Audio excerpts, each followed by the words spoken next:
So before we get started, I just want to quickly express that the views, opinions, and content we talk about here do not necessarily reflect the official position of the Department of Behavioral Health and Recovery or the Healthcare Authority.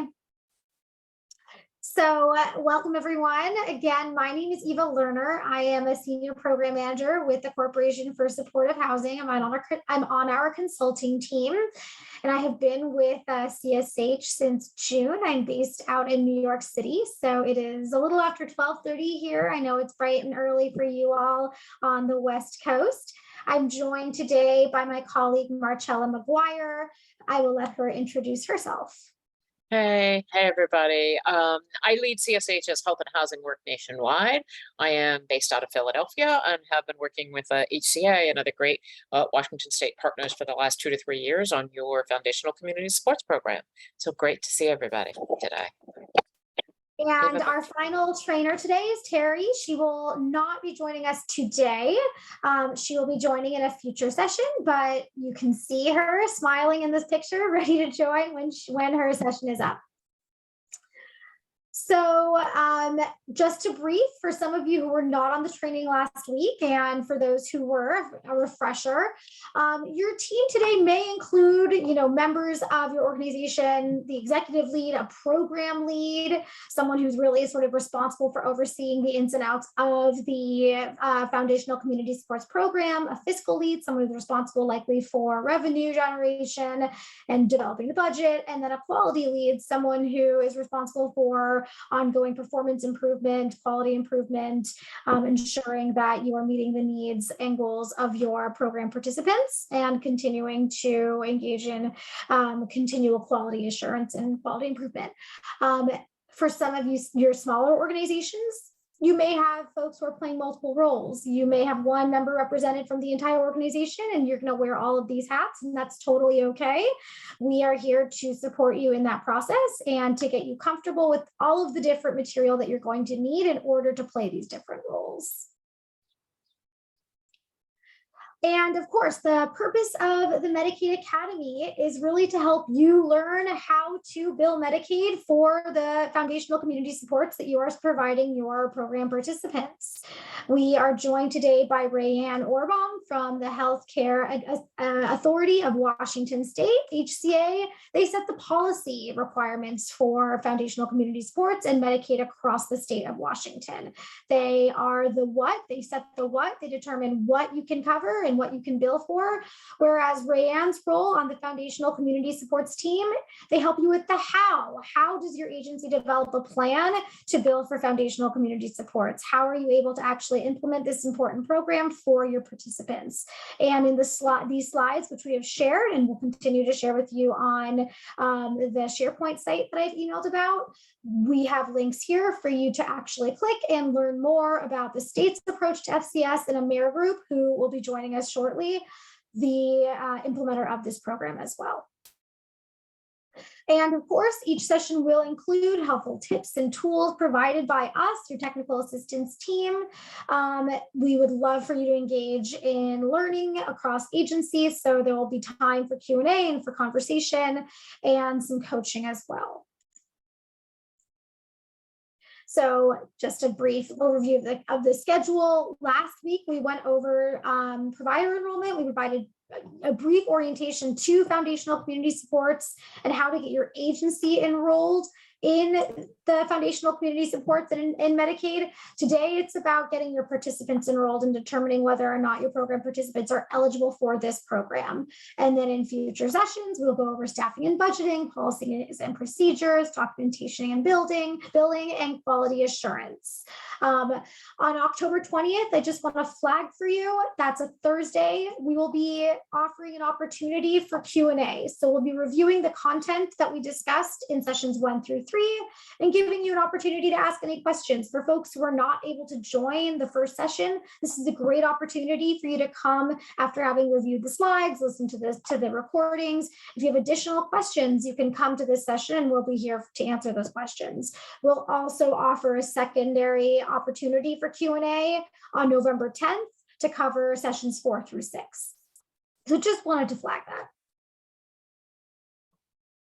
And of course, we'll develop an ongoing FAQ for you all. If you have questions that we can't answer, we'll definitely touch base with Amerigroup, with HCA to get those answers to you. So I mentioned the tools and the SharePoint thought drive. HCA is in the process, FCS is in the process of developing a website for which we can store all of these slides, recordings, tools, and materials for your use. Unfortunately, that website is not quite ready yet. And so as an alternative, we are sharing a Corporation for Supportive Housing internal SharePoint site exclusive for your use. In order to gain access to this SharePoint site, you will need to be added to CSH's directory. I have submitted all of your emails to our IT specialist who is adding you to the directory, and you should receive an email from him inviting you to log on, to create a password. This will grant you access to the directory. Once you have access to the directory, I can then invite you to the SharePoint folder. So it's really important that you accept the invitation from our IT director as soon as you receive it so that you can create that password and I can add you to the folder.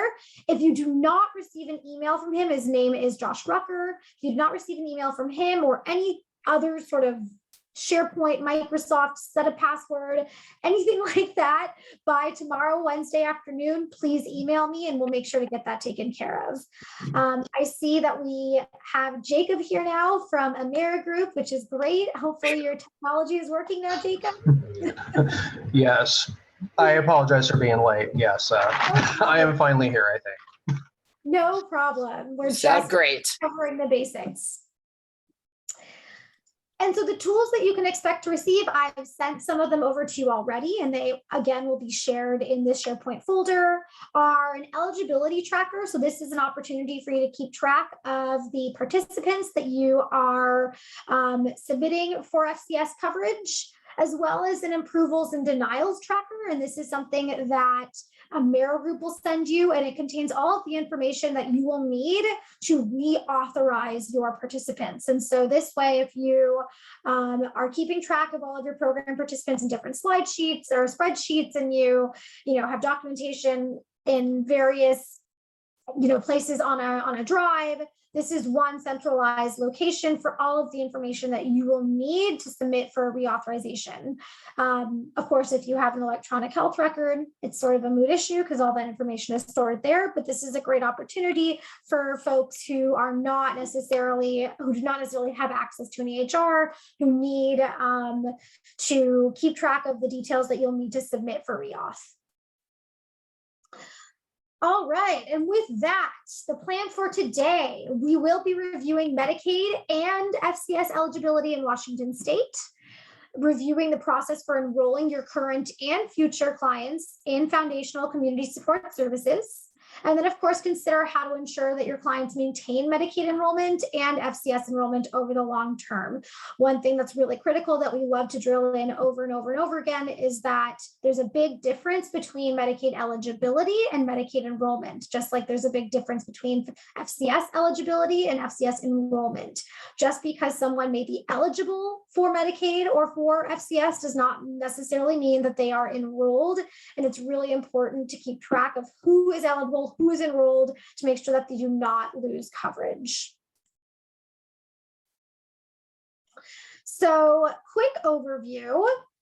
Apple Health is Washington's Medicaid program. You may hear the term Apple Health thrown around. You may hear Medicaid. You may also hear medical assistance. That's another term for Medicaid. Apple Health is specifically Medicaid in Washington State. It's a public support program that will help low-income folks with medical expenses. You can qualify if you're disabled, blind, or aged. That's sort of a gold standard for Medicaid eligibility. But also, if you're lower income, if you're a pregnant mom or pregnant parent, or a family with children. And you can learn more about Washington State's Medicaid program, about Apple Health, at their Department for Social and Health Services. They do a really great job of making sign up as easy as possible. The state websites can help you find out how you or those you serve can sign up in person or by mail or online. It's really important to note that we're going through changes right now because of the public health emergency. When the federal government declared a public health emergency, the state suspended the process of so regularly, sort of annually processing re-eligibility and coverage.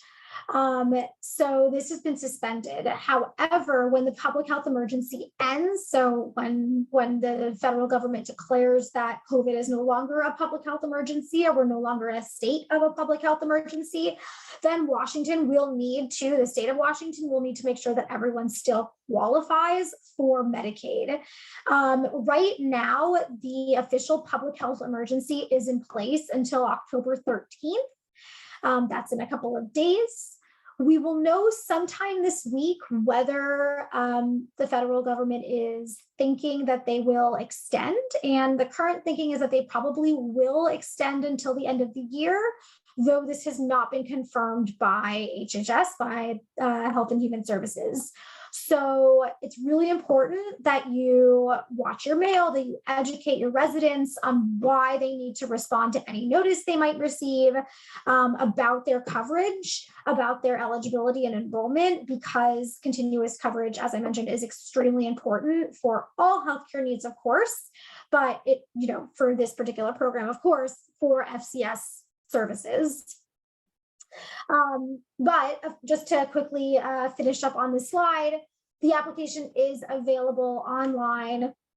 You can apply in person or by mail or online, and you can access all of these links on the slide that we send to you. It's very easy. The state makes it very, very easy.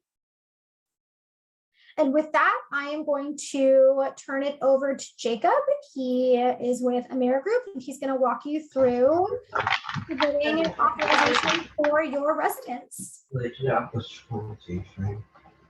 Good morning, everybody. So I didn't get a chance to introduce myself when our meeting started. My name is Jacob Avery, and I am the Quality Improvement Manager for the Foundational Community Supports Program at Amerigroup Washington.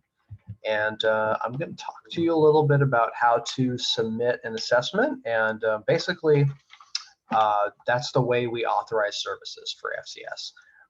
We submit assessments, and after you submit the assessment, you're either going to get an authorization, you're going to get a denial, or we'll tell you you're missing some information. But I will talk about that soon. Next slide, please. So the reason I'm talking to you is because Amerigroup is currently contracted with the State of Washington Healthcare Authority as the third-party administrator for the Foundational Community Supports Program. So what that means is we do the administrative oversight. We determine eligibility for the program. That includes sending out service authorizations once someone's been deemed eligible, or denials, as the case may be. It also includes taking care of the billing after that, enrollment, disenrollment, and reconsiderations. But what we're going to talk about today is the enrollment process. This is basically goes from when you first see a client, potential enrollee, and getting them enrolled into the Foundational Community Supports Program, how to do that, and what it's going to look like. Next slide, please.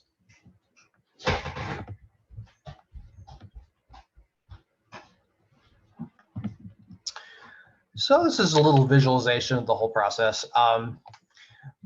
Basically, once you meet with your potential enrollee, you're going to complete the assessment with them. We have versions. The assessment, in terms of sending it to us, the way to do it is to submit it online. But we also have copies you can print out. You may not always be in front of a computer when you're meeting with a client, and having a copy of the assessment might be helpful, depending where they are and what are the things you may be working with them on. It may take one or two meetings to complete the assessment form. The assessment's not particularly long. I think it's about 6 pages for housing and 4 pages for employment. Also, if you print out a copy, it'll show you what fields we absolutely have to have and what fields are optional. But you want to make sure we have at least all the required fields. Once you have that assessment form, you submit it online. And within 5 business days of you submitting that assessment, you're going to hear from us, either for an authorization or a denial, or if we don't have enough information or we can't find something, we'll let you know about that too. If you don't hear from us within 5 business days, that usually means something went wrong. So please reach out to us if you do not hear from us by that 6th business day. If we authorize, we will send you a determination. What that will look like is a secure email from Amerigroup, and it will have an Excel file, which will have the name, date of birth, provider 1 ID number. It will also have the confirmation number you initially received when you submitted the assessment, and it will have the period of authorization if they are authorized for services.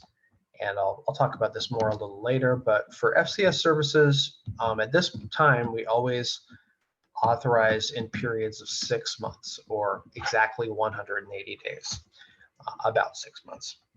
And so we will start your period of authorization from whatever date you started your assessment, and we will end it 180 days later. Next slide, please. So basically, what you're going to complete the assessment. Once we receive the assessment, we need to determine if they're eligible for the program. So there's a couple criteria about whether they're eligible. One, they have to be actively enrolled in Medicaid. And that includes almost all kinds of Medicaid. There are a few exceptions, unfortunately. The exceptions are if they're receiving both Medicare and Medicaid, and they're enrolled in a Medicare savings program. That would mean they are, for example, qualified Medicare beneficiary. Basically, they would not be eligible in this case for any Medicaid-only services, and this would include FCS. Another exception is if they're currently eligible for both Medicare and Medicaid, but they're on a spend down. This means they make, quote unquote, too much money, and they need to pay out of pocket for services until their Medicaid is restored. The other exception is there are some Medicaid programs that the state pays for, 100%. Most Medicaid programs are paid for 50% by the federal government and 50% by the state, but there are some optional Medicaid programs that are paid for completely by the state. And those, due to the terms of the 1115 Medicaid waiver that the state signed with the federal government, are not eligible for FCS services, which is unfortunate because some of those folks could certainly use services. But the vast majority of Medicaid is eligible for FCS services. And if you're wondering whether your particular client has a Medicaid, for Medicaid, which is eligible, I am going to put some links here a little bit later in the chat box. And we have some one-pagers where they will show you how to log on to Provider One, look up your client or potential enrollee, and make sure that their Medicaid is FCS eligible. And again, the vast majority of Medicaid benefit service packages are eligible for FCS services. In order to enroll in FCS supportive housing, your client needs to be at least 18 years of age.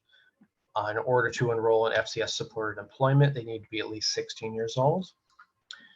The thinking behind this, I initially didn't understand why this was the case, but I asked one of the people who helped write up the proposal. The thinking behind this was that you generally need to be at least 18 years old to sign a lease, and at least 16 years old to get employment in the state of Washington. These age criteria may be changed at some point, but right now, this is what they are.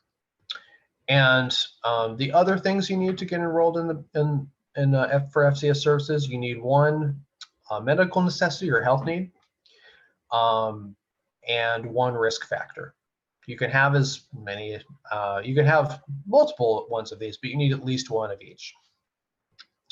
And I'm going to go over those in a little greater detail as we as we go on here. You'll notice on this slide, it also makes reference to the quick reference guide. That is on our provider website, along with basically all the documents I talked to you about today, including our online assessment form. I'm going to put that address in the chat box.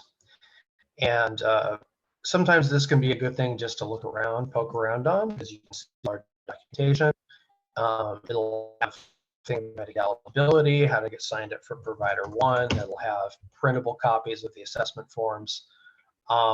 Once you have everything on there, you will likely know a lot more about our program. And I'm going to put that in the chat box as we go on here.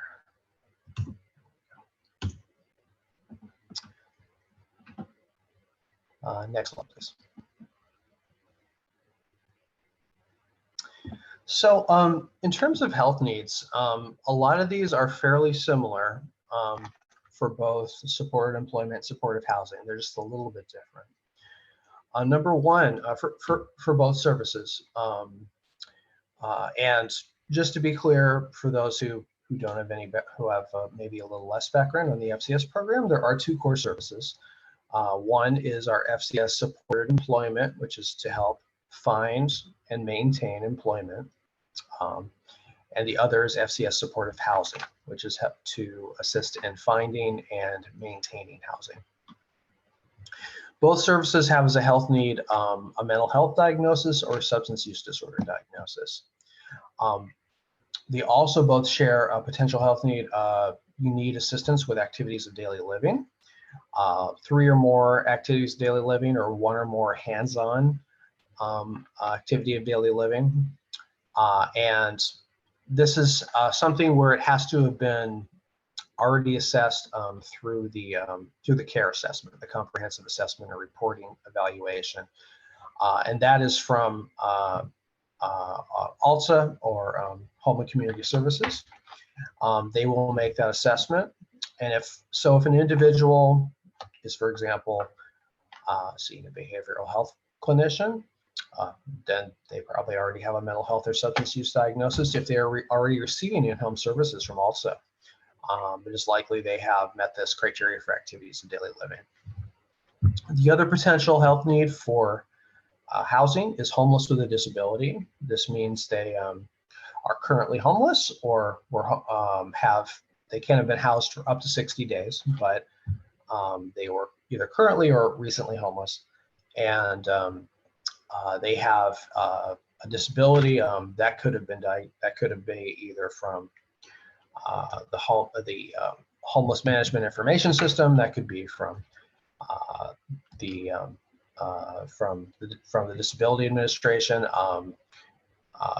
Anyone who has identified a potential disability, if they're receiving HEN, if they're receiving ABD, they should meet that disability criteria as far as we're concerned.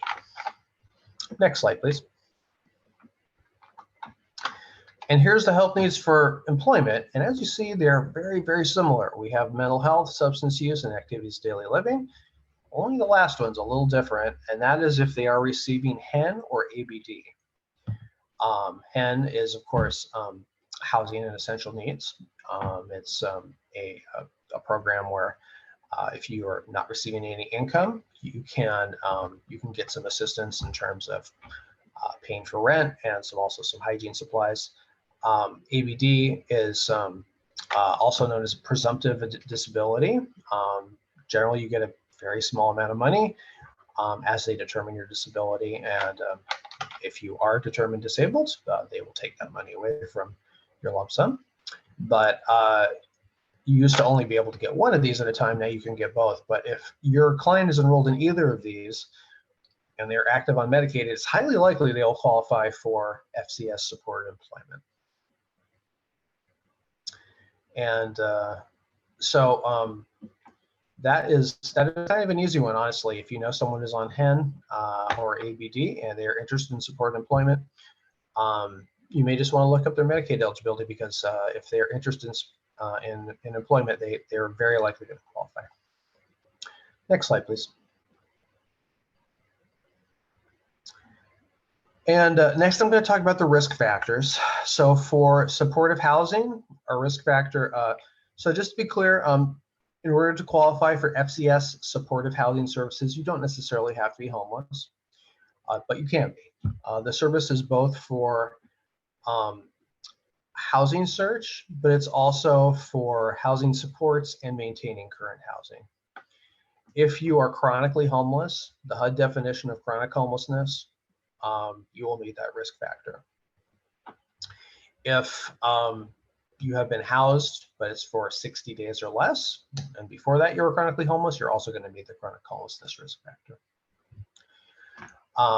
Next, we have frequent or lengthy institutional contacts. And what we mean by institutional contacts are admission to a nursing facility, a skilled nursing facility, a hospital, a psychiatric hospital, a correctional facility, either jail or prison generally, or an emergency room. So if your client has 2 emergency room visits in the last year, that's considered frequent. You just need 2 of these combined within the last year. In this case, lengthy means 90 days or more. So if you were incarcerated for 4 months, you're going to meet that criteria, for example. So frequent is 2 or more. Lengthy is 90 days or more. You have this is in the last year, basically in terms of total visits, they're all cumulative. So if you have 1 hospital stay and 1 ER visit, you have had frequent institutional contacts.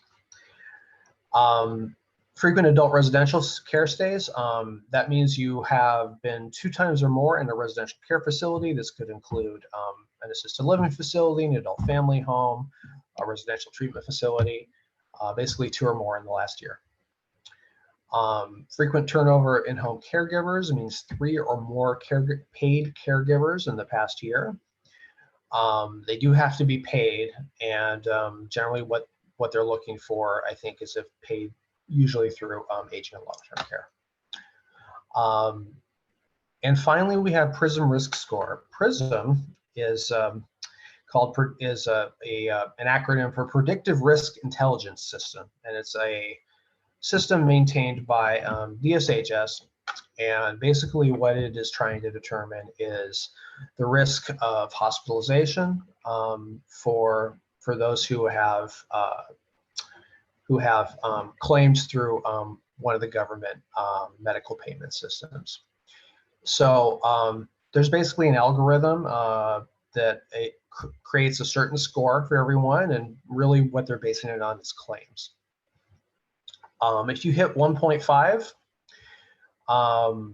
that means that hits our risk factor. That's also the criteria for getting health home services, and you're also considered a person with a special health care need by the state of Washington if you hit that magic 1.5.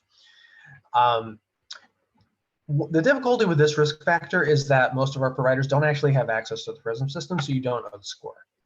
If you have a client who you're concerned is not going to meet other eligibility and you're wondering about their PRISM score, I mean, you can send in, you can submit the assessment anyway. We'll always check PRISM score for anyone you submit, and automatically give them that eligibility if they meet that 1.55 PRISM score or higher.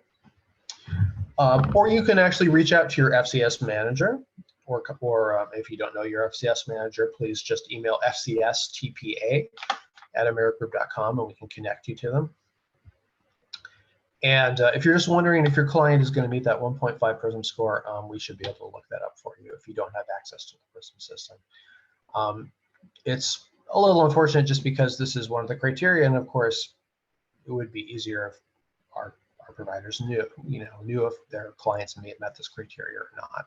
But if you don't, please reach out to us and we can try to get that information for you. Next slide, please. And please keep in mind that basically the way we determine eligibility is we're always going to try to find whatever we can. We would like you to mark why you think they're eligible, but how we train folks who do the determinations is to always look for every potential way they could be eligible for FCS services. So even things you do not check, we will check on for you. And if they meet those criteria, we will, with the records that we have access to, we will give you credit for that. We will get them enrolled for you. We want to use all of our resources that we have access to try to get folks who we believe are eligible enrolled. Finally, I'm going to go over the risk factors for FCS supported employment. These are a little easier, I would say, than the FCS supportive housing. We have risk of deterioration for mental illness or substance use and dysfunction in role performance. You can check these if you feel there is a risk of deterioration that meets the definition in the box, or if you feel they have a dysfunction in role performance. Basically, if they have a mental health or substance use diagnosis and you feel they meet these other criteria, you can check them and we will get them enrolled. This is really, your opinion as the clinician.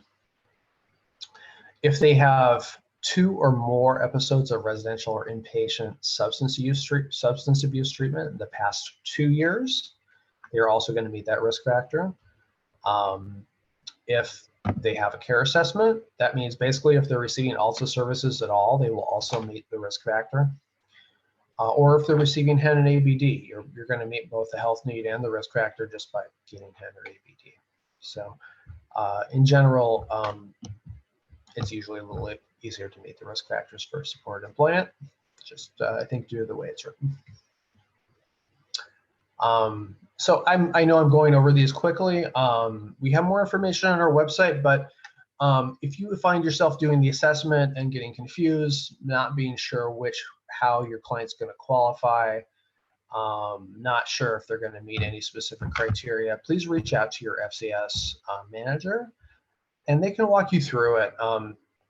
Like any process, it takes some time to get used to the criteria we're looking for, submitting the assessment, getting the authorization. So yeah, especially when you're beginning, don't feel free to reach out to us and we can assist you, make sure what you're giving us more or less what we're expecting, and we can try to get your folks authorized. Next slide, please.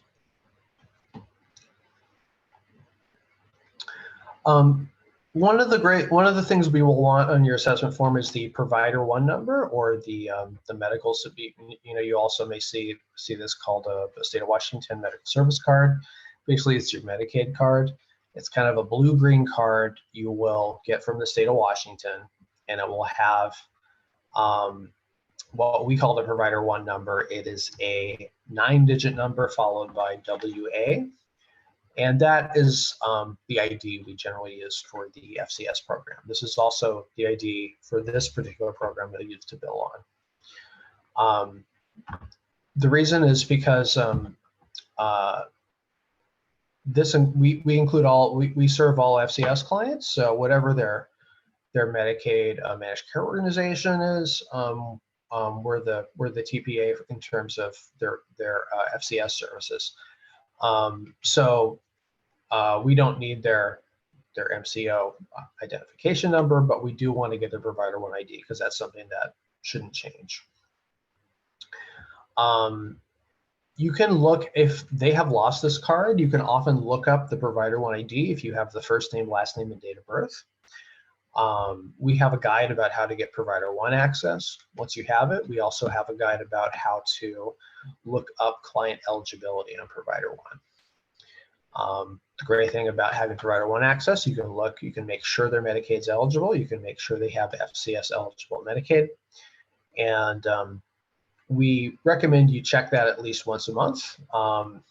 Usually, because the state's not actively disenrolling folks now because of the COVID emergency, the odds are they're probably going to be Medicaid eligible, but I would recommend checking on the first of the month anyway. Sometimes that's the most likely time things are going to change unless your client is incarcerated or goes to a state hospital. They will have their Medicaid suspended while they are incarcerated or in the hospital in that case. Again, these hyperlinks you see on the slide here, if we send out a PDF version of this, those should be clickable. But all these documents are in the at the address I put in the chat box. Next slide, please. So to submit the assessment form, you're going to want to go to that that link I put in the chat box, and you look under assessments. Basically, there are two links there. One is for online supportive housing assessment, and one is for online supported employment assessment. We also have printable PDF copies of the assessment, both in English and Spanish. We used to accept printed copies that were faxed or emailed to us, but we would like you to submit those online now. The reason for that is you submit them online, they go directly to our database. It's much easier for us to get them from there and back to you.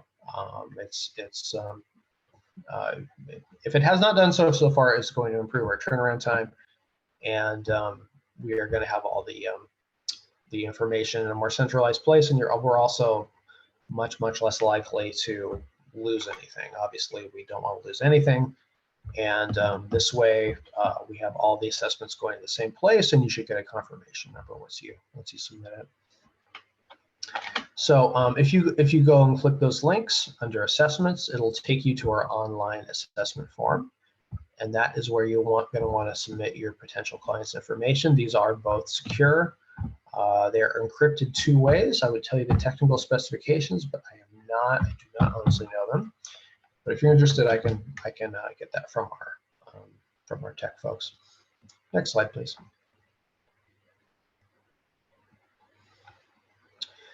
So yeah, as I said, really this is the way to get your clients authorized for FCS services. We have the link there that you'll want to submit the assessment forms. You want to make sure you can complete all the required fields. That includes name. Try to make sure you're spelling the name correctly. Correct date of birth. Provider 1 ID number. You want to have at least 1 health need and 1 risk factor. And with the online form, it won't actually let you go on unless you check at least 1 of each. So it's likely once you submit it, you will have at least 1. And the client signature. And in this case, we recommend that if you're doing the assessment face-to-face, you get the client signature in real life and can have it on file. Because we are doing this online, we don't have an online signature. We just generally request you have a verbal confirmation that there's a signature. During the period of the COVID emergency, you can get you can do the assessment on the phone and just get verbal confirmation.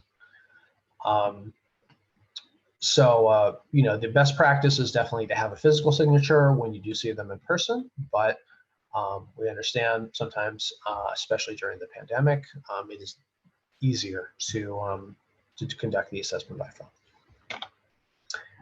phone. Yeah, and the good thing about the online assessment, if you don't complete the required fields, it actually won't let you submit it. So it's a good way to make sure you've completed everything. Please make sure you submit these within 10 business days of completing the assessment. If it is older than 10 business days, it won't let you submit it online. If something just got missed, if it's, you know, please reach out to your FCS manager and we can see if we can help. Next slide, please.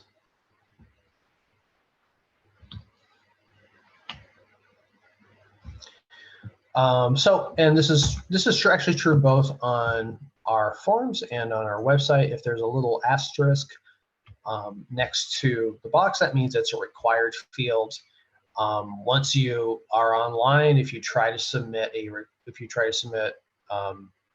the page without filling in a required field, it will turn red and it won't let you go any further. So you'll want to make sure you complete those. Things like first name, last name, date of birth, the date the assessment was completed, and the provider one number. You'll also see at the top there, initial assessment or reauthorization. So if this is the first time you're ever submitting a assessment for a particular enrollee, or if you've tried to submit it before and for whatever reason it was denied, you can mark initial assessment. If they have already been enrolled and you've been working with them for some time, you can do reauthorization. This is something, honestly, we're going to check either way, but it is helpful for us if we know it's a reauthorization. When we say reauthorization, what that means is we have already enrolled them in the program before. So basically our periods of authorization are always exactly 180 days long. To reauthorize, you just submit a new assessment form 4 to 6 weeks before the current period of authorization expires. It could be later than that, but we recommend you do it. We will send you a notification once you can start turning those in, and we recommend you do it a little early if possible. We will automatically make sure they get credit for whatever health need or risk factor they initially qualified under. So if they were initially chronically homeless, but for example, you help them find housing and they're not homeless anymore, you can still use that chronic homelessness risk factor. Basically, we want to make sure that supports are available to all FCS enrollees, even if they no longer meet those initial criteria. So basically, once you're enrolled in FCS, when you're doing a reauthorization, the only reason you should get denied is because your Medicaid isn't eligible.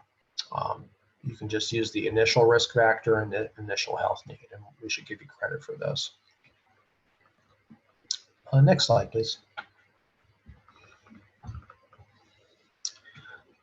So we have a number of sources of data that we use to validate eligibility. We have some de-identified provider one numbers that tell us if someone's enrolled with receiving ALTA services, if someone is chronically homeless, according to one list anyway, if someone has a PRISM score of 1.5 or higher, and a number of other things. We also have access to the state's PRISM system, so we can check PRISM scores, see if they have mental health diagnoses, but we don't necessarily have everything. If you're concerned that we're not going to be able to authorize services, you can send additional supporting documentation. Now, you don't have to. Most of our assessments that come in do not have supporting documentation, but it can be helpful. We're going to ask you whether you're going to send it in or not. If you say yes, basically that means we will look for it. We ask that you send it in the same day you send in the assessment. That way, we're going to have a much larger chance of finding it. Ideally, we would be able to submit it in the electronic assessment form. The electronic assessment form cannot do that right now, unfortunately. So we do have an email address you can submit that to. That is fcstpa@amerigroup.com. We also have a fax number that will be available later. I will put that in the chat box. You can send that to. Whether you send it by fax or email, it will go into our email box, and we will. You can also, when you put that additional documentation, if you put the client's name or the confirmation number, that's incredibly helpful for us. We can talk a little bit about what documentation might be helpful for us. You see that fax number. I'm going to put in the chat box, but it's also on this slide. But just really what we're just going to want to see is yes or no. If you put no, then we are less likely to. We will not look for that additional documentation. We will just use the resources we have. I will say that it is definitely helpful to get supplemental documentation, but that, again, most of our assessments don't actually have it. We can often authorize folks without additional documentation. Next slide, please. So I'm going to talk about a few examples of documentation you might send over. One is for chronic homelessness, we have a list of folks that the state believes are chronically homeless, but we know for a fact that there are a lot of individuals who are not on that list who may be experiencing chronic homelessness. Folks who are homeless don't always report it, and even if they report it, it may be reported to a place where we at Amerigroup don't have that information. To solve this issue, we have an attestation form, a chronic homelessness attestation form that is on that same website that I have put in the chat box. Either if you are their clinician and they meet chronic homelessness eligibility, you've worked with them for a year and you know they've been homeless the entire time, you can sign that yourself. If you do not know it yourself, but they're willing to sign it, they can also sign that attestation form and they can say, yes, I'm chronically homeless, and we can accept that. So this can be a great way to get eligibility through chronic homelessness for folks who maybe don't have that paper trail. And we know they don't always have it, particularly for homelessness, because it's just the data is incomplete at best. Also, some other documentation that we commonly get, we often can validate a diagnosis of a mental health or substance use disorder, but sometimes we don't have it. Sometimes they may have gotten treatment in other states. They may have gotten treatment at the VA or under private insurance, and it just doesn't show up in the state system. Any medical records you could give us with showing they're receiving mental health or substance use services, or they have a diagnosis, we can use any of those, and we will give you credit for those health needs. Also, if you have a coordinated entry assessment showing that folks meet the definition of chronic homelessness, or that they have a disability per the homeless management information system, we don't always have access to that. Those are generally done within particular counties. If you do, and you can get that to us, that's incredibly helpful in terms of determining homelessness.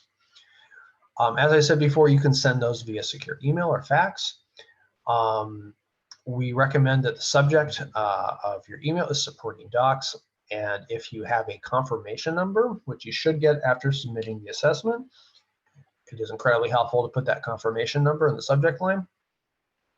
If you've forgotten it or you don't have that, just send the supporting documents and we will still be able to search for it. But any additional information you can give us is always helpful, just so we can match it back to the assessment you submitted online. Next slide, please.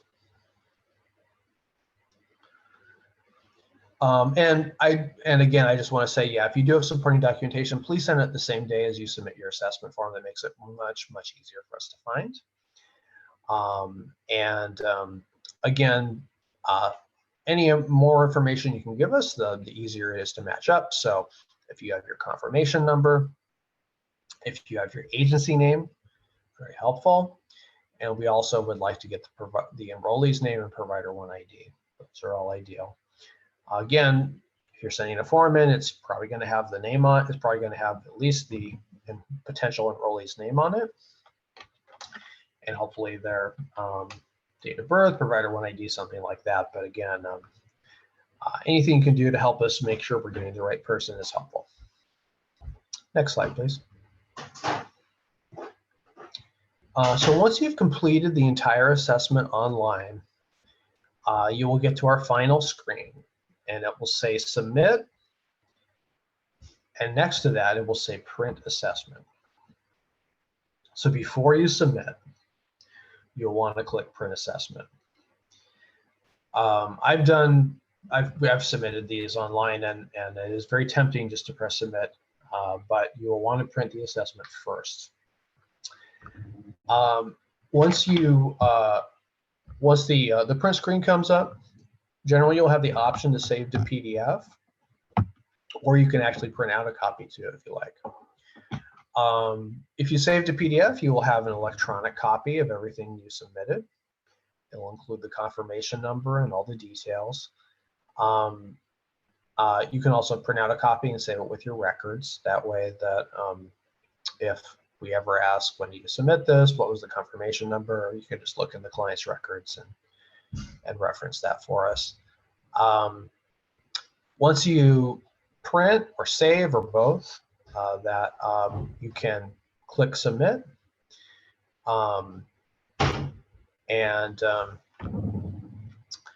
Next slide, please. Once you click submit, you will get a confirmation number.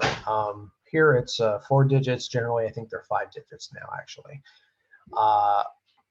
Now, the document that you printed out before actually will not include that confirmation number. So I reckon what I do when I've done this, in test copies of this is I just write the confirmation number if I printed it out, or I will put that confirmation somewhere else just so I know it.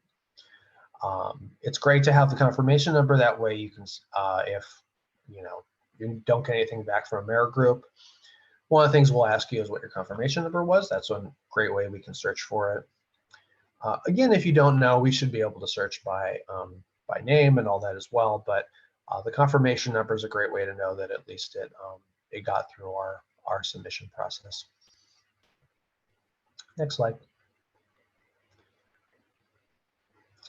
And again, you should hear from us within 5 business days. If you don't hear from us within 5 business days, feel free to call us immediately on that 6th, because that means something's gone wrong. You should get a secure email, and you should either get an authorization or a denial. The other thing you might get is a rejection. What a rejection is if they are enrolled with another provider, we will say we're rejecting this because they're already enrolled. If they are enrolled with another provider, but they want to work with you, you can just send us a provider change form at that point.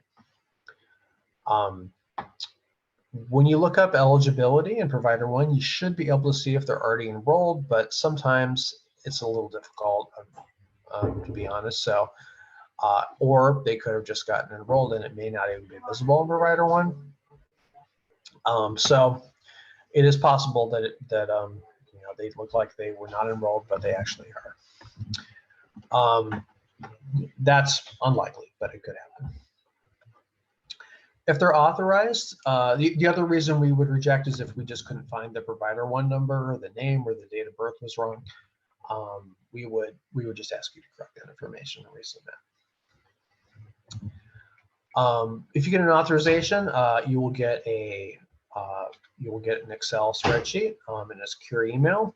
It'll tell you the periods of authorization. It should be exactly 180 days in length. It should start with the day that is on you, that you submitted that you began the assessment,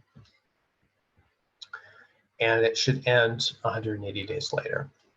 If you're doing a reauthorization, your period of reauthorization will also be exactly 180 days long, and it will start the day after the previous period of authorization ended, assuming you're submitting this before it expires.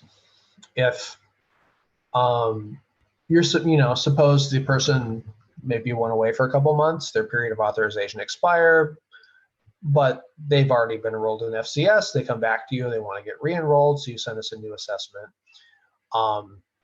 You could still say reauthorization. We would give them credit for the criteria they already qualified for, but their new period of authorization would start whatever day you began the assessment, because their old period of authorization already expired. Next slide, please.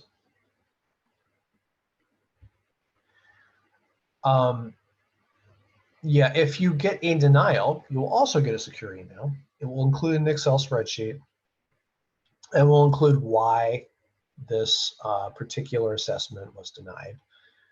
Generally, we're only going to deny for 2 reasons. One has to do with eligibility.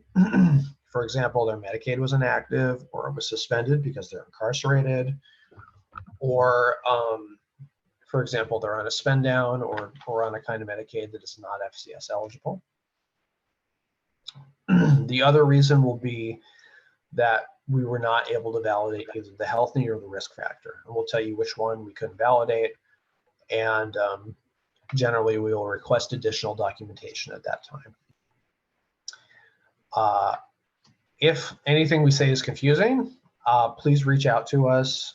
You can call, you can email fcstpa@amerigroup.com, or you can email your FCS manager and they can give you some immediate assistance. If you have additional documentation, you can send that in to us via our email or fax it in. It's great if you can also use your 5-digit assessment confirmation ID. That way we know what assessment it's going with.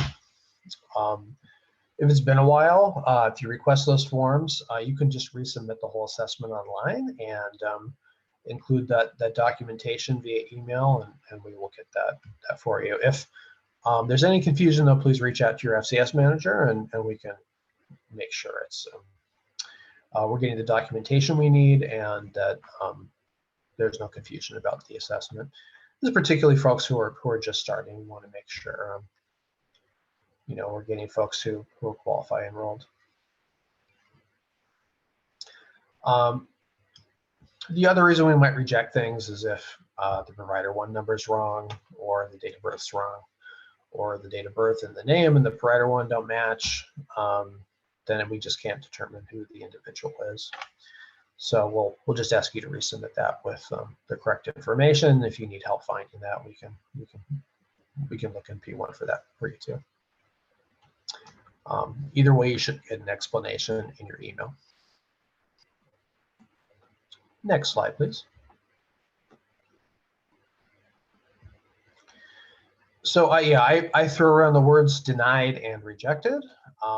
Those sound really similar to me in terms of everyday usage. When we mean rejected, we mean we didn't do a determination of eligibility yet, just because we're unsure of who the person is or they're already enrolled. So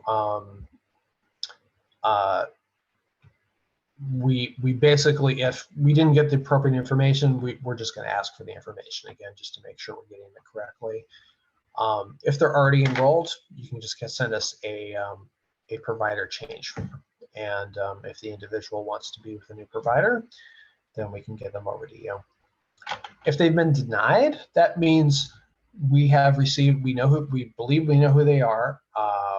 The assessment was completely submitted appropriately, but we were unable to validate the client's eligibility, either due to Medicaid status, or we couldn't validate either the health need or the risk factor. Next slide, please.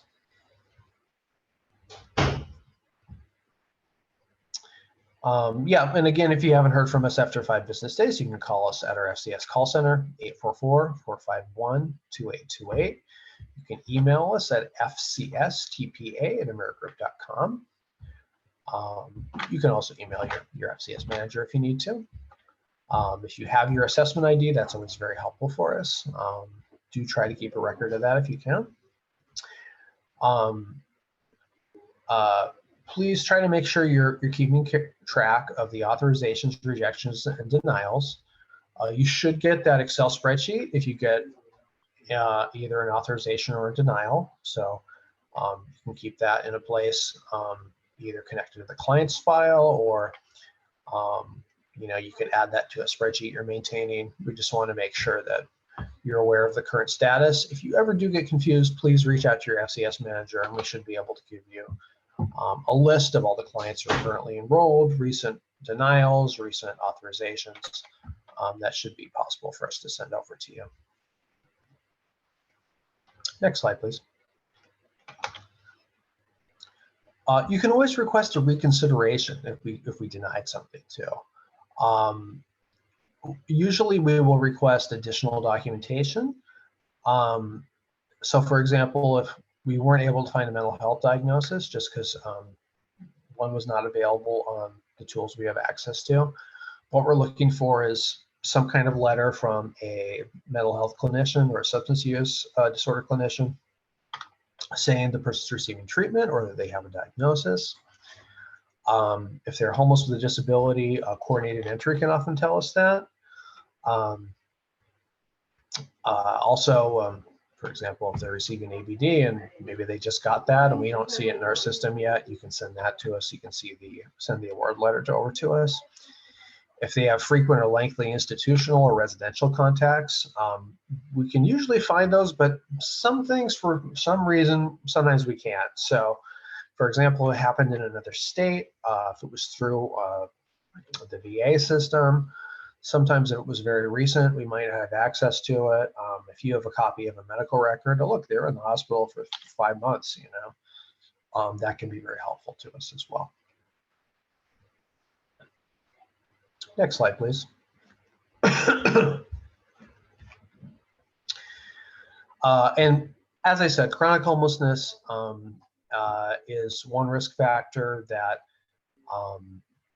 you know, we know a lot of our clients may qualify for, but we may not have that information in our system. Keep in mind, we do have that attestation form available on our website. Also keep in mind that they can have been housed for up to 60 days after that period of chronic homelessness. So if they just got into a new apartment, but they were chronically homeless before that, we should be able to get them eligible too. Next slide, please.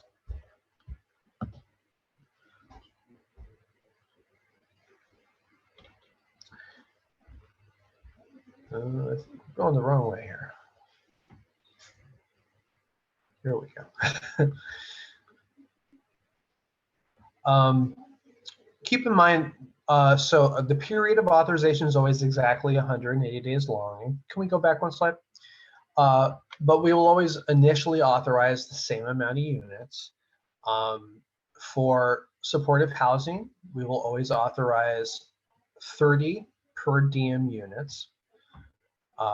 Because it's a per diem unit, you can bill 1 a day, no more. We recommend we recommend about 60 minutes of services, but it can be as little as 15 minutes. That can be as long as, I guess, the whole day if you wanted to, although that probably wouldn't be the most efficient way to provide services.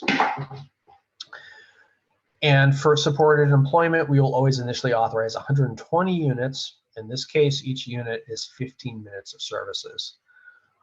They both boil down to approximately 30 hours. And they're just divided out a little differently the way they get billed. And this difference is really just because they were looking for ICD-10 codes that already existed, and for supportive housing, they had a choice of either per diem or monthly rates, and they chose the per diem.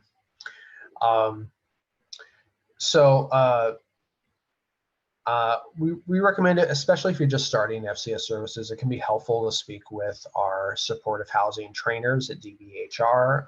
Right now, that's Kimberly Castle and Rayanne Orbum, although they're likely going to get some great new folks to start helping with that.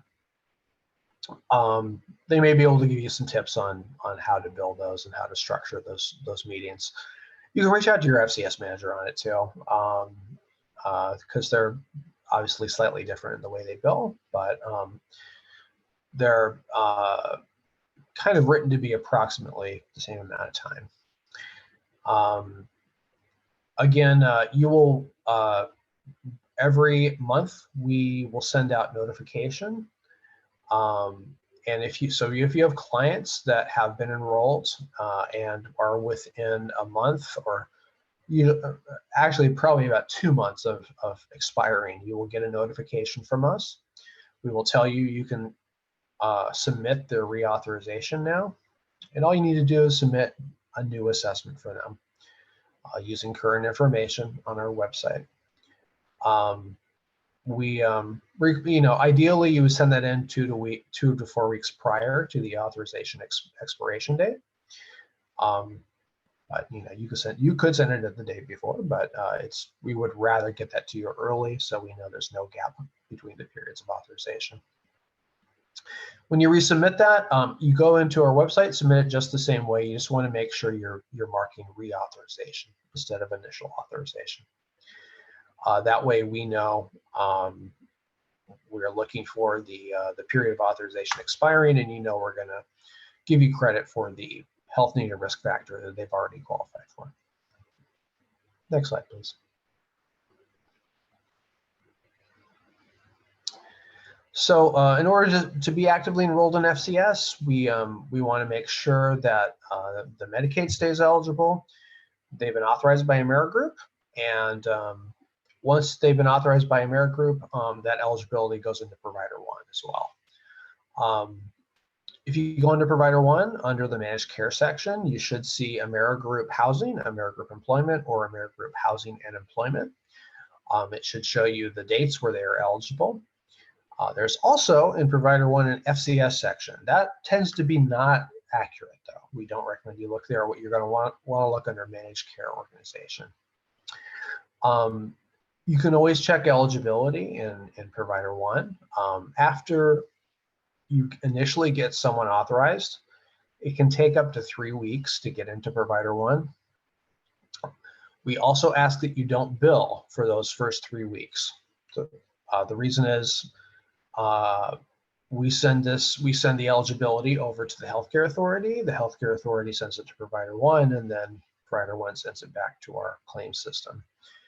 If you submit it too early, the information will not be in our claim system yet. It has the potential of getting inappropriately denied or rejected.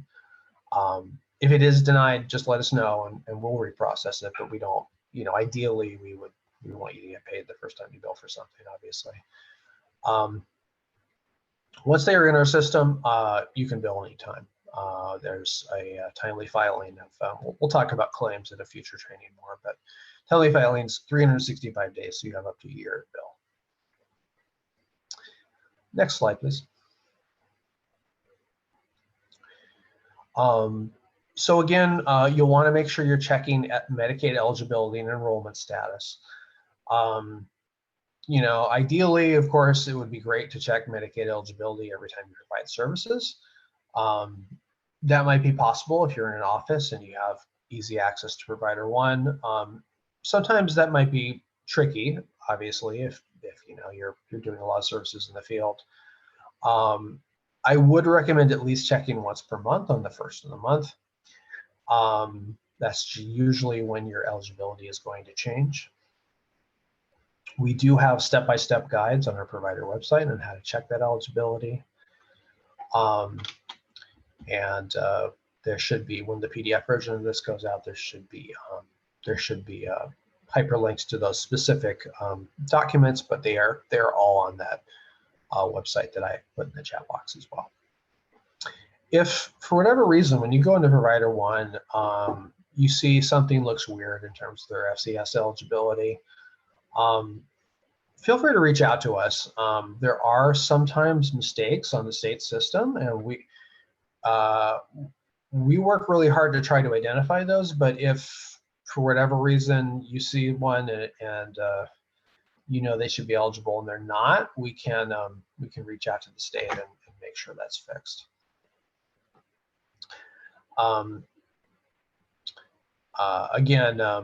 Reach out. Your FCS manager is the best person to reach out to about that. Weekly we will notify the HCA if there's any eligibility mismatches between what we believe and what we found on Provider One. Next slide, please.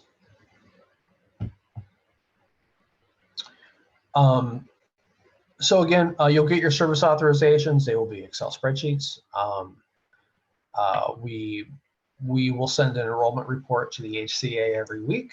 And again, there's that 3-week delay period between us sending you the authorization and the client authorization being fully loaded into Provider One and available to submit claims for.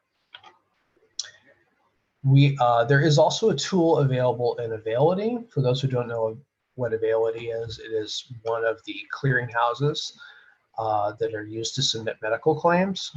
Our billing guides generally use Availity as an example because it's free for our providers to use to submit professional claims on it. There is an eligibility and benefits inquiry and availability that can also be used to check client eligibility and FCS enrollment. You can use this if you don't have access to Provider One, but Provider One is ultimately the source of truth, and it is what I would recommend if you do have access to Provider One. If you don't have access to Provider One, also please request it. If you're having any trouble getting it with the healthcare authority, please let us know, and we can just let them know, just to make sure, because we would like all our providers to have that. It seems really essential that you can check your client's eligibility using that tool. Next slide, please. There's another tool available on Availity. It is called Remittance Inquiry. That is a place to check payments, remittances that have come through from Amerigroup. It is its own little app in the Availity system. If basically when you submit claims, if you are set up for electronic fund transfers or direct deposits, you are going to receive sort of the explanation of payments via Availity. Those should be available via the Remittance Inquiry tool. If you're not set up for that, you should get a paper copy of the explanation of payments when you receive your check. To sign up for those electronic payments, the benefit of this is there's no worry of losing the check, and you'll get your funds sooner. They get deposited into your bank via ACH, and it's generally a quicker process than receiving a check by mail. The way to sign up for that is through a tool called EnrollSafe. There is a address on the slide you see in front of you. It's enrollsafe.payehub.org. They also have a phone number you can call. That is currently the way to sign up for those electronic fund transfers. Yeah, this I hear signing up through EnrollSafe. We used to have a different tool to use that, and I heard it took a little time. This one apparently is better, is what I've heard. I have never actually tried, so but if you have any difficulty again getting signed up for EFT, please let me know, and or your FCS manager, and we can try to assist with that as well. Definitely want to make sure you're getting paid. Next slide, please. So this is our contact information at Amerigroup. I've talked a long time. I would understand if you didn't remember absolutely everything I said. We will send out these slides, but if you have additional questions, please feel free to reach out to us. We want to make sure that you are able to provide services and get your folks enrolled and bill appropriately. On the left here, you see our team shared inbox, fcstpa@amerigroup.com, our FCS call center, and our FCS shared fax number. You'll also have another link to that provider website. And on the right, you'll have our FCS, you'll see our FCS managers. Those are currently Ali LaFontaine, Brandon Knudsen, Connor Chin. Our special programs manager, Lisa Lawrence, and I'm the quality improvement manager. My name is Jacob Avery. Your FCS manager may also still be our TAP manager, who is named Joe Elder. He is also doing our transition assistance program at this time. Feel free to reach out to us either at our shared inbox or individually if one of us is your FCS manager. If you're not sure who your FCS manager is, reach out to our inbox and we can find them for you.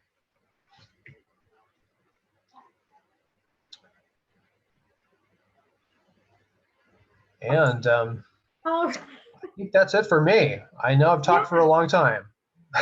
I'll turn it over to you. Thank you so much, Jacob. This was extremely helpful. Before we move on, I just want to offer the opportunity for folks to ask any questions of Jacob. Feel free to unmute yourselves. Turn your cameras on if you would like. You can also add questions to the chat, but just want to allow that opportunity since I know that a lot of information was just covered.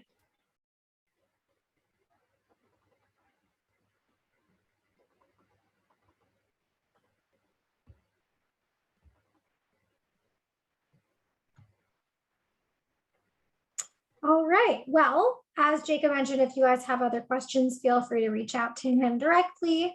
And we just have a few more slides to get through. I know we're ahead of schedule, so again, don't hesitate to reach out with any questions that you have. We can also leave a few minutes at the end. So just to quickly give you a bit of an overview about how many of you are involved in FCS. There's been a growing provider network that's being built across the state, which is really exciting. As you can see, there's folks all over the state. Last session, we had each of you put your cursor on the map to show us, or annotate the map to show us where you're all coming from. So obviously there's a big concentration in the Seattle area, but there's great representation all across the map. To date, there are 172 contracted FCS providers offering services in just under 500 locations.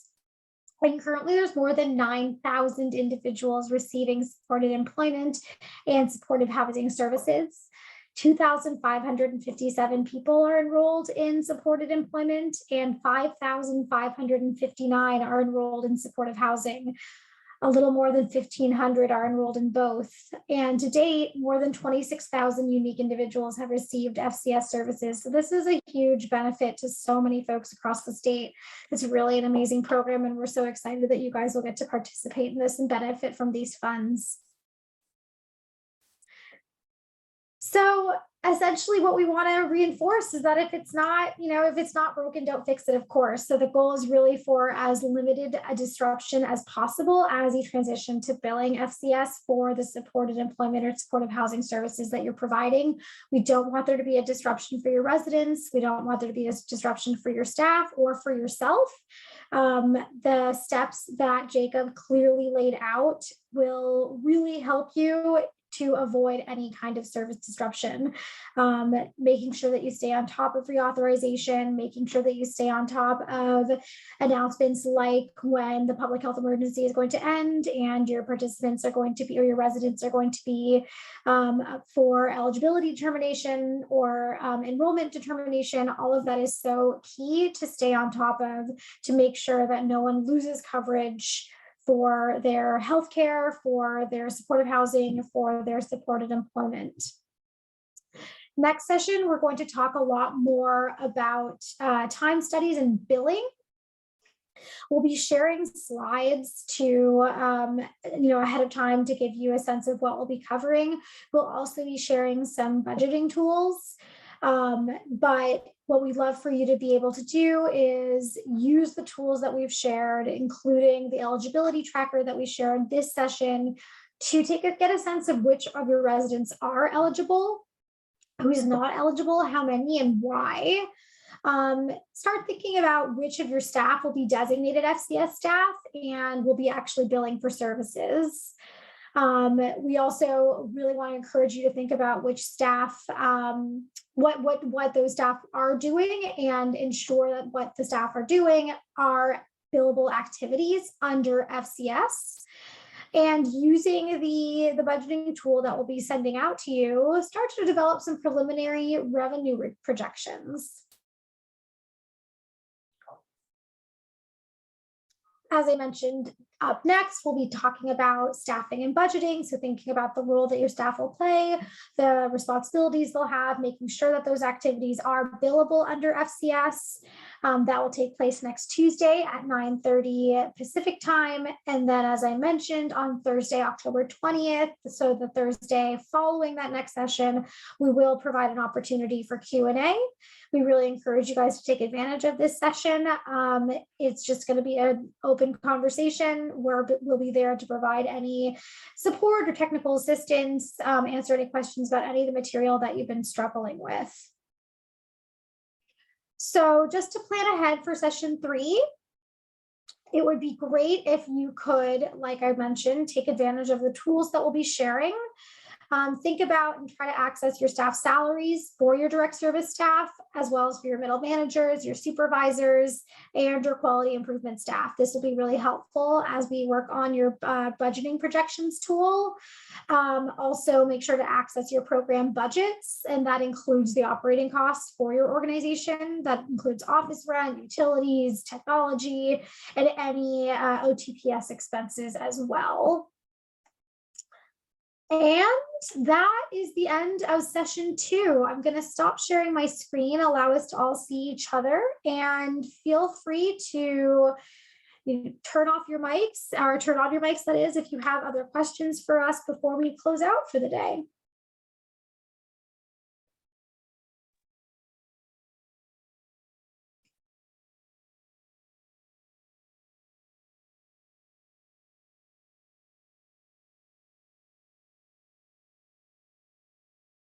John, I see that you're raising a hand. Feel free to come off mute.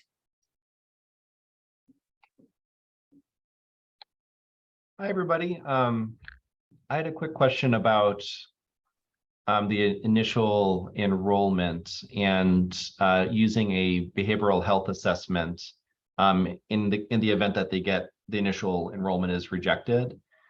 You also stated that a coordinated entry assessment could also be used, and I'm wondering, is that either or, like either a behavioral health assessment or the coordinated entry assessment could work, or does it have to be both?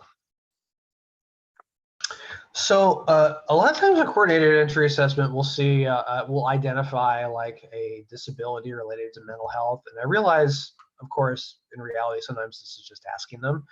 But my understanding is we can use that to determine a health need for mental health. So yeah, if you have a coordinated entry assessment that indicates a mental health need, you could use it for that. You could also use a coordinated entry assessment. Obviously, it's most helpful for determining chronic homelessness sometimes, because we don't always have that correct information. So if you have access to the coordinated entry assessment, yeah, we will try to use it to identify any eligibility that would be relevant to the program. And we can just pull those off of HMIS ourselves and submit them? Yeah, if you have access to HMIS, I know not every agency does, but if you are one of the lucky agencies that does, yeah, that's super helpful for us.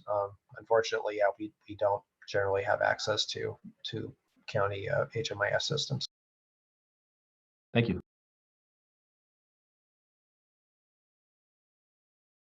Any other questions, folks?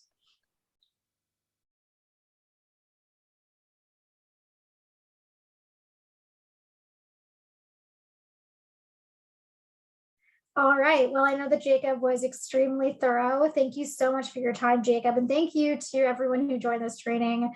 We're really excited to join you again next week. And in the meantime, if you have any questions, don't hesitate to reach out to me, to Jacob. Again, if you don't receive an email from CSH from the IT director, Josh Rucker, or Microsoft asking you to create a password to join the CSH directory, please let me know if you don't receive an email like this by end of day tomorrow. My goal is to get you all access to the SharePoint drive by tomorrow afternoon. So it'd be great if any of you are missing that access. I want to make sure as soon as possible. Thank you all again. Ava, there's a question in the chat about if somebody doesn't have a Microsoft business account. I think we should figure out how to work around that. It sounds like if someone doesn't have a Microsoft business account, they can't access the chat. Is that, I mean, they can't access them as SharePoint materials. Is that correct? I don't know. You can access it from any email. It doesn't require a Microsoft business account. Interesting, because I tried signing into that and it said without a Microsoft business account, because I have a personal one, but it didn't allow any of that to work. So I was just wondering, yeah, if the link could be sent out again, I can give it another go. Well, and Yeah, let us check I back with would our IT recommend- director, Eva. Well, Yeah. I was gonna say, what I would recommend is if you respond to the IT director directly and copy me and say you've tried to access it and this is the issue that you're having. Another participant in the training had a similar issue and emailed Josh directly, copying me, and he was able to help her. So that would be my suggestion. Sounds good. Thank you.